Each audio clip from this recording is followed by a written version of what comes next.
जय हिंद साथियों, स्वागत है आप सबका साहित्य शिखर क्लासेस के यूट्यूब चैनल पर। कैसे हैं आप सभी और किस तरह आपकी तैयारी चल रही है।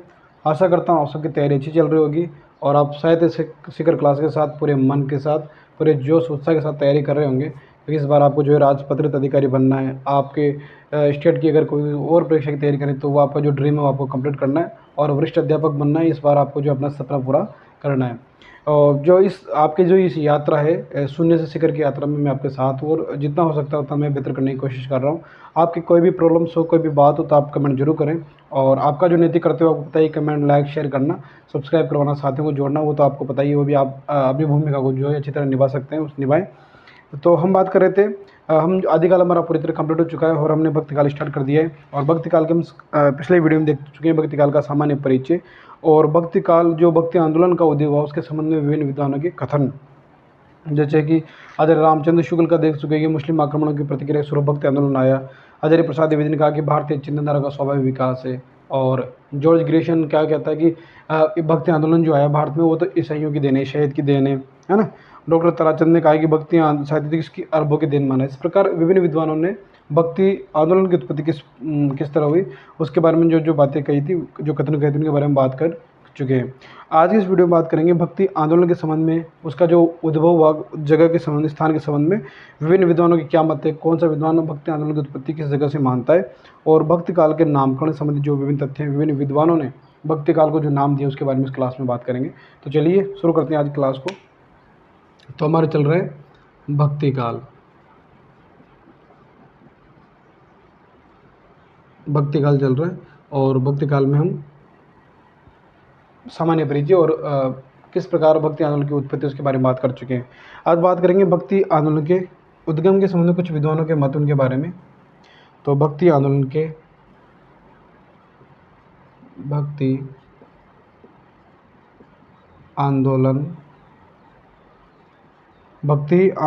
उद्गम स्थल, भक्ति आंदोलन के जो उद्गम स्थल के संबंध में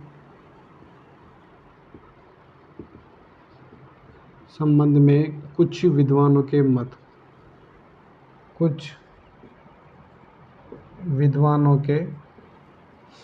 मत निम्न है। अब देखते हैं कौन कौन से विद्वान कहाँ से भक्ति आंदोलन की उत्पत्ति को मानते हैं। तो सबसे पहले बात करेंगे आचार्य रामचंद्र शुक्ल। सबसे पहले नाम आता है रामचंद्र शुक्ल, आचार्य रामचंद्र शुक्ल। अब देखो, तभी तो मैं तुमसे कहता हूँ कि आचार्य रामचंद्र शुक्ल वाली सीरीज क्यों महत्वपूर्ण, क्योंकि हर जगह हिंदी साहित्य में रामचंद्र शुक्ल जी और आचार्य प्रसाद द्विवेदी के बिना कोई भी बात पूरी होती नहीं है ना। तो इनकी सीरीज जो चला रखी है आचार्य रामचंद्र शुक्ल वाली सीरीज, उसके नोट साथ के साथ बनाए हैं। उन क्लासों को भी रेगुलर देखें। जैसे क्लास अपलोड हो जाए तो रेगुलर उसके न्यू देखें। कई साथी क्या है कि मैं जैसे मान लो ये क्लास चलती है अपने डेली, अब इस क्लास की वीडियोज़ नहीं आते 2 दिन लगातार, तो बोलो सर क्लास क्यों नहीं आ रही। भले मैं आचार्य शुक्ल जी क्लास अपलोड कर रहा हूँ ना, फिर भी आप इस क्लास को फिर कहते हैं सर वो क्लास क्यों नहीं आ रही, सर अपने शुक्ल जी क्लास क्यों लेके आ रहे हो बीच में। शुक्ल जी की क्लास भी वेरी इंपॉर्टेंट है, दोनों क्लास इंपॉर्टेंट है, दोनों को बराबर महत्व देके दोनों को अच्छे से तैयारी करो, है ना। इसलिए इंपॉर्टेंट है, हर जगह राजा रामचंद्र शुक्ल जी आएंगे। अब रामचंद्र शुक्ल जी कहते हैं कि भक्ति का स्रोत है ना, कि एक स्रोत है जो कि दक्षिण की ओर से धीरे धीरे उत्तर भारत की ओर पहले से आ रहा था। उसे राजनीतिक परिवर्तन के कारण शून्य पड़ती हुई जनता के हृदय क्षेत्र फैलने के लिए पूरा स्थान मिला, ये कथन है। तो इनका मानना है कि दक्षिण भारत से जो है किसका उदय हुआ था, भक्ति आंदोलन का। तो नोट करेंगे इनके कथन कि भक्ति का जो सोता दक्षिण की ओर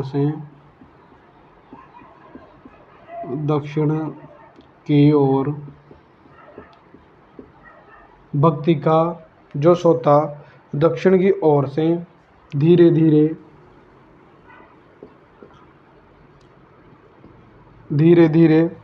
उत्तर भारत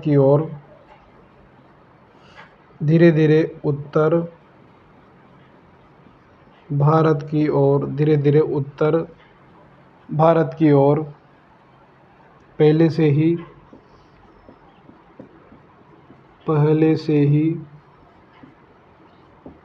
आ रहा था। वो कहते हैं कि भक्ति का जो शोध था वो तो दक्षिण की ओर से धीरे धीरे उत्तर भारत में पहले से ही आ रहा था। उसी राजनीतिक परिवर्तन के कारण, राजनीतिक परिवर्तन क्या हो रहा था कि मुस्लिम आक्रमणकारी भारत में आ चुके थे, तो उसे राजनीतिक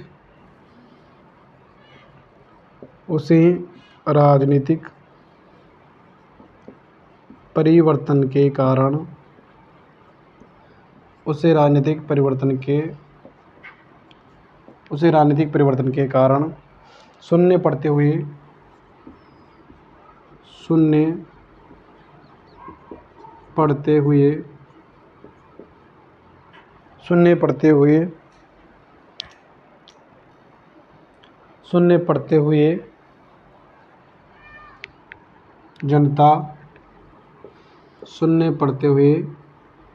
जनता के हृदय क्षेत्र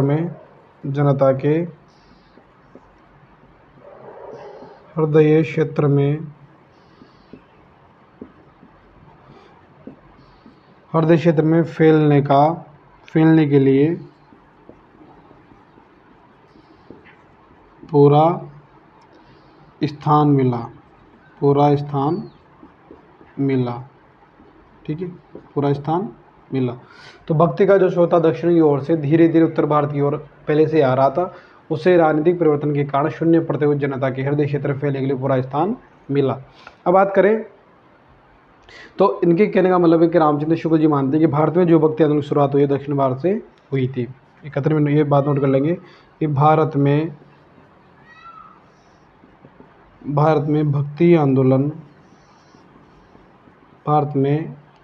भक्ति आंदोलन की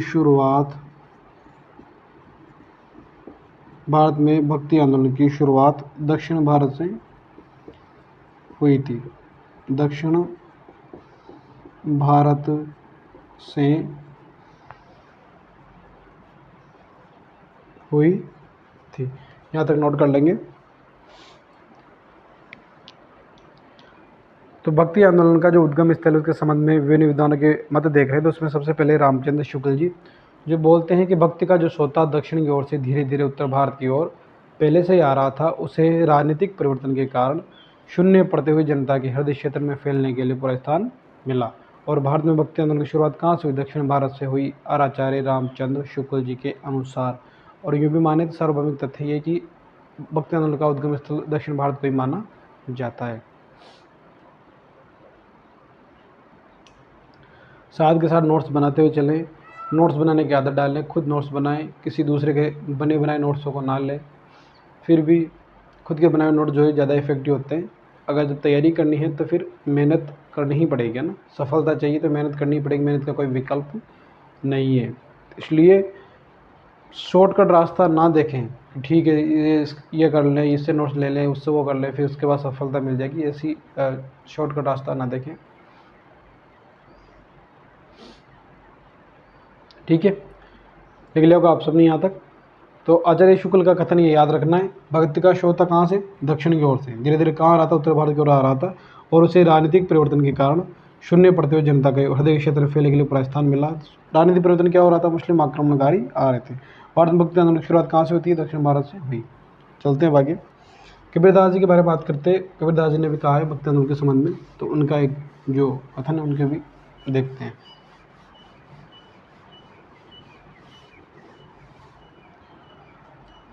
कबीरदास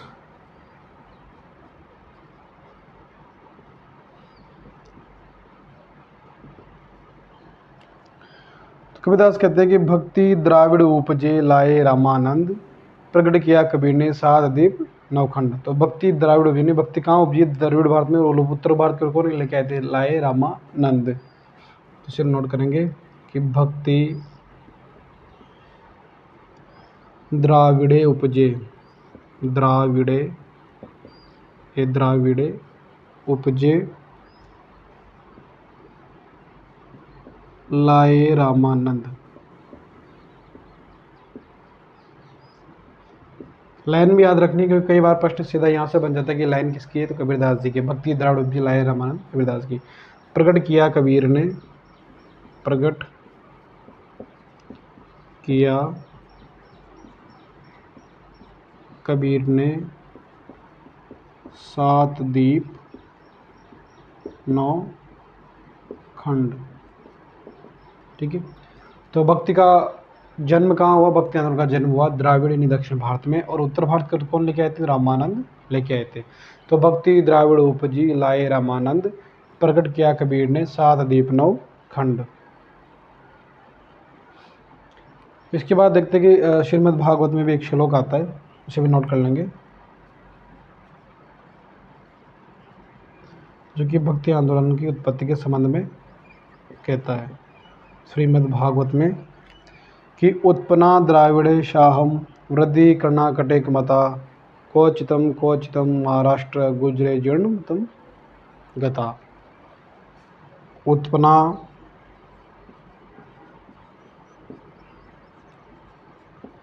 द्राविड़े, उत्पन्ना द्राविड़े साहम वृद्धि, उत्पन्ना द्राविड़े शाहम वृद्धि कर्णाटके गता। कर्णाटके गता क्वचित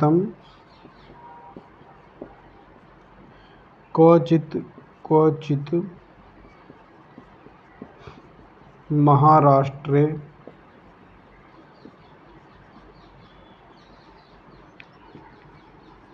गुजरा जीर्णताम गता। ठीक है।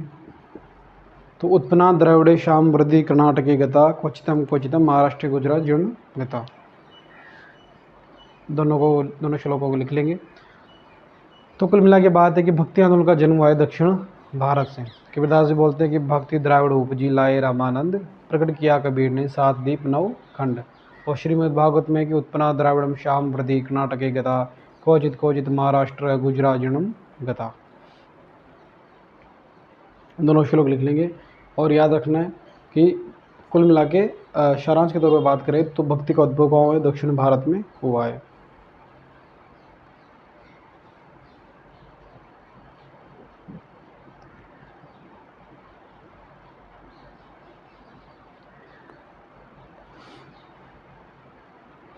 अब इसका अर्थ देखें तो उत्पन्नम द्राविड़े शाम वृद्धि कर्णाटके गता। तो भक्ति आंदोलन का उपजय तो दक्षिण भारत में हुआ, और विशेष वृद्धि जो उसने हासिल की है वो दक्षिण क्षेत्र के कहाँ? कर्नाटक, जो अभी राज्य बन गया, लेकिन उस कर्नाटक क्षेत्र में जहाँ उसे विशेष वृद्धि मिली है। उत्पन्नाम द्राविड़म शाम वृद्धि कर्णाटके गता, वृद्धि कहाँ हुई? कर्नाटक के क्षेत्र में हुई है। क्वचितम यानी थोड़ी वृद्धि महाराष्ट्र में भी हुई, लेकिन गुजराम जीर्णतम गता, गुजरात में तो बहुत ही कम विकसित हुआ है भक्ति आंदोलन। ये इसका अर्थ है। ये भी मैं आपको लिखवा दूंगा, पहले ये लिख लीजिए आप, फिर इसका अर्थ भी लिखवा दूंगा। भक्ति द्राविड़ उपजी लाए रामानंद, प्रकट किया कबीर ने 7 द्वीप 9 खंड। उत्पन्नाम द्राविड़े श्याम वृद्धि कर्णाटके गता, क्वचित महाराष्ट्र गुजराम जीर्णम गता। ठीक है, चलते हैं आगे। अब इसका अर्थ लिखेंगे, श्रीमद् भागवत गीता में दिए श्लोक का अर्थ लिखेंगे। तो याद रखना है, इसके नीचे लिखेंगे ना, इसका अर्थ लिख रहे हैं।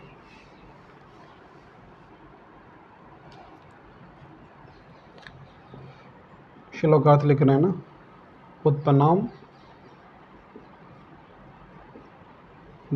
उत्पन्नाम द्राविड़े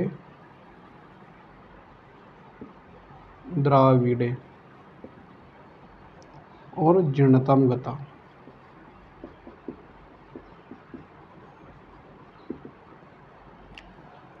अर्थात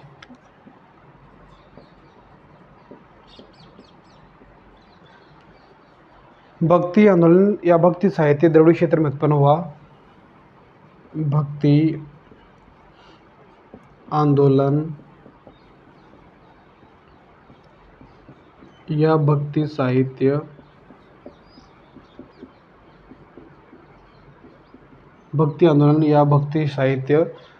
द्रविड़ क्षेत्र में उत्पन्न हुआ। किस क्षेत्र में? द्रविड़ क्षेत्र में।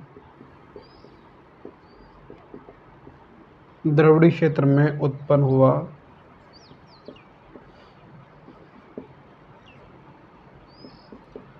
द्रविड़ क्षेत्र में उत्पन्न हुआ। कर्नाटक क्षेत्र में, कर्नाटक क्षेत्र में इसने अत्यधिक वृद्धि प्राप्त की, इसने अत्यधिक वृद्धि इसने अत्यधिक वृद्धि प्राप्त की,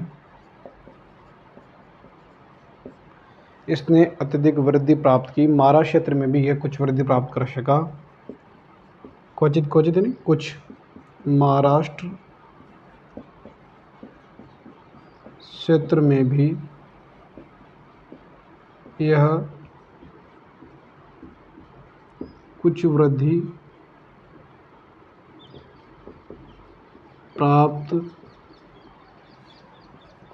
प्राप्त कर सका। महाराष्ट्र क्षेत्र में भी यह कुछ वृद्धि प्राप्त कर सका, परंतु गुजरात क्षेत्र में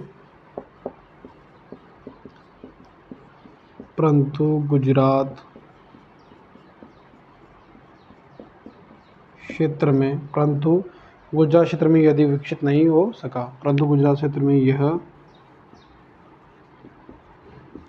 अधिक विकसित नहीं हो सका। ठीक है, परंतु गुजरात क्षेत्र में यह अधिक विकसित नहीं हो सका। इसका अर्थ है उत्पन्नाम द्रविड़े सामवर्धिम कर्नाटक कथा क्वचित क्वचित महाराष्ट्र गुजरातम जीर्णम कथा। तो भक्ति आंदोलन या भक्ति साहित्य कहाँ द्रविड़ क्षेत्र में उत्पन्न हुआ है, ये बात सत्य है। और कर्नाटक क्षेत्र में इसने अत्यधिक वृद्धि प्राप्त की, महाराष्ट्र क्षेत्र में भी कुछ वृद्धि प्राप्त कर सका, परंतु गुजरात क्षेत्र में इतनी अधिक विकसित नहीं हो पाया। अब बात करें कि साहित्य में जो है इस काल में हिंदी साहित्य जो है अपने चरम उत्कर्ष पर पहुंच चुका था, इसलिए जॉर्ज अब्राहम ग्रेशियन ने इस काल को भक्ति साहित्य को या भक्ति काल को हिंदी साहित्य का स्वर्ण काल कह के पुकारा है। तो ये बात नोट कर लेंगे। इस काल में हिंदी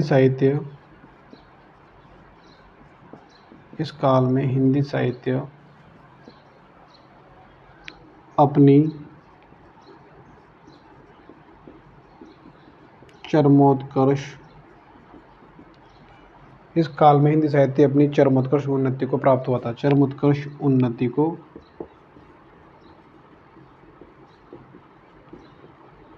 प्राप्त हुआ था। अतः जॉर्ज अब्राहम ग्रेशियन ने भक्ति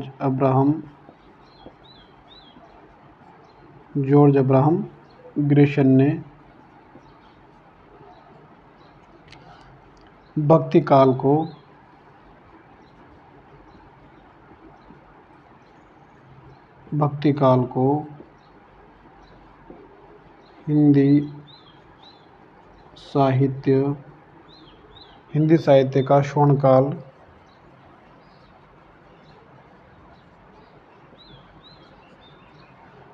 हिंदी साहित्य का स्वर्ण काल कहकर पुकारा है।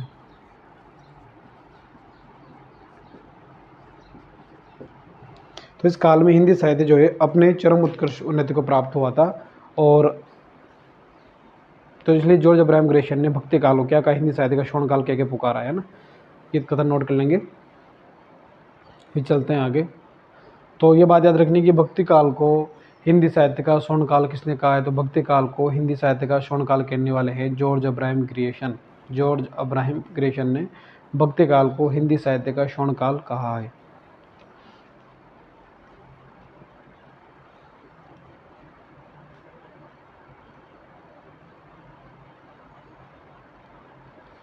ठीक है, लिख लिया होगा आप सभी ने। जब बात चलते हैं आगे,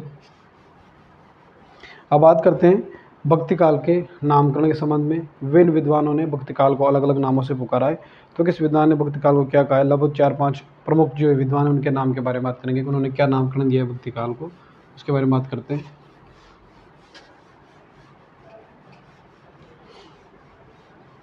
देखिए, जीवन में जो है ना, अगर आपको सफल होना है तो हार्ड वर्क, अनुशासन, धैर्य, हिम्मत, ये सारी चीज़ें एक तत्व के साथ, मतलब कोई अगर एक भी विशेषता अगर आपके अंदर आपने पैदा कर ली है, क्योंकि वो तो है से आपके अंदर है ना। शक्ति भगवान ने सामर्थ्य हर इंसान को दिया है, बस ये है कि उस सामर्थ्य को उसे किस प्रकार यूज करना है, किस समय उसका सही सदुपयोग करना है, वो आना चाहिए। तो अगर सही कैसे कर लिया तो मान के चले कि जीवन में कोई भी चुनौती हो या कोई भी बड़ा सपना हो तो वो जो है आपसे ज़्यादा दूर नहीं रह सकता। आप वो आपके अंदर वो डिज़ायर है अगर करने की तो आप कर सकते हैं। तो इसलिए समय का सदुपयोग करें। भी बहुत सारे साथी अभी भी मैंने कई बार बता चुका हूँ, फिर भी वो जो है उलझे पड़े हैं कि वैकेंसी कब आएगी कब नहीं आएगी, क्या पढ़ें क्या छोड़ें, अभी भी उलझे हुए हैं। जबकि हर टॉपिक पे बात कर चुके हैं। जो अभी तैयारी कर रहा है बिल्कुल इन सारे द्वंद्व से प्रयोग होकर वो व्यक्ति सफल होगा कन्फर्म, उसका सिलेक्शन होना तय है। और जो अभी भी इन दोनों में उलझा हुआ है उसका कुछ भी नहीं हो सकता। अब बात करते हैं भक्ति काल के नामकरण के बारे में। तो भक्ति काल का नामकरण, तो भक्ति काल के नामकरण को लेके विभिन्न विद्वानों ने विभिन्न बातें कही है, तो उनके बारे में बात करते हैं। भक्ति काल का नामकरण, तो सबसे पहले बात करते हैं कि जॉर्ज अब्राहम जो ग्रेशन है उसने भक्ति काल का है धार्मिक पुनर्जागरण काल। तो पहले विद्वान का नाम है George Abraham Grierson. George Abraham Grecian ने कहा है धार्मिक पुनर्जागरण काल, धार्मिक पुनर्जागरण काल। ठीक है, तो जॉर्ज अब्राहम ग्रेशन ने क्या कहा है, धार्मिक पुनर्जागरण काल कहा है। उसके बाद बात करें तो रामविलास शर्मा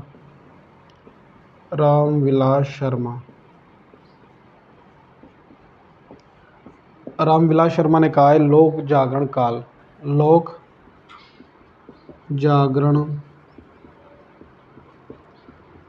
जागरण काल। ठीक है, लोक जागरण काल का है रामविलास शर्मा ने। आचार्य रामचंद्र शुक्ल की बात करें, आचार्य रामचंद्र शुक्ल, तो इन्होंने भक्ति काल भी कहा है और उसे कहा है पूर्व मध्य काल, क्योंकि इन्होंने दोहरा नामकरण किया है, भक्ति काल और दूसरा जो नामकरण वो है पूर्व मध्य काल। ठीक है, बात करते हैं हजारी प्रसाद द्विवेदी। हजारी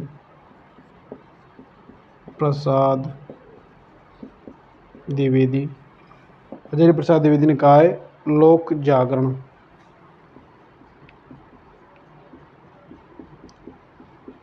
हजारी प्रसाद द्विवेदी ने लोक जागरण भक्ति काल।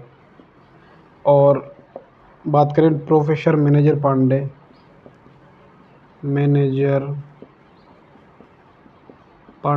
तो इन्होंने कहा है प्रेम मार्ग, भक्ति काल को क्या कहा है, प्रेम मार्ग कहा है प्रोफेसर मैनेजर पांडे ने। तो 5 विद्वान इनका नाम को लिख लेंगे। जॉर्ज अब्राहम ग्रेशन ने धार्मिक पुनर्जागरण काल कहा है और लोक जागरण काल कहने वाले हैं रामविलास शर्मा। और आचार्य रामचंद्र शुक्ल ने भक्ति काल पूर्व मध्य काल कहा है, हजारी प्रसाद ने लोक जागरण भक्ति काल और प्रोफेसर मैनेजर पांडे ने प्रेम मार्ग कहा है।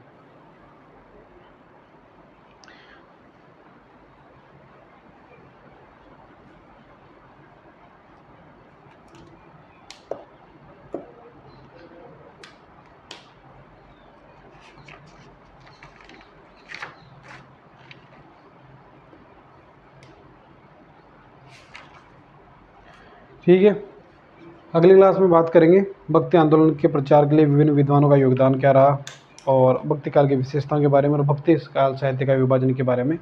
आज की क्लास में इतना ही। साथ के साथ नोट्स बनाते रहें और अच्छे से रिवीजन करें, तैयारी करते रहें और अपनी इस क्लास को ज़्यादा से ज़्यादा साथियों को शेयर करें, ज़्यादा से ज़्यादा साथियों को बताएं किस प्रकार निःशुल्क कोर्स चल रहा है हिंदी साहित्य का, तो आप सभी जुड़ सकते हैं और उसका भरपूर उपयोग कर सकते हैं।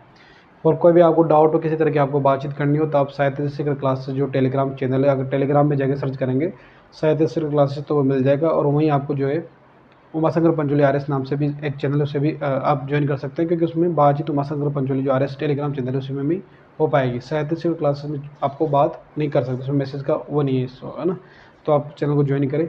कोई भी इम्पोर्टेंट सूचना हो, नोट्स हो, PDF हो, कुछ भी तो आपको वहाँ मिल सकती है। ठीक है, तो अच्छे से तैयारी करें। मिलते हैं अगली क्लास में। जय हिंद, जय भारत।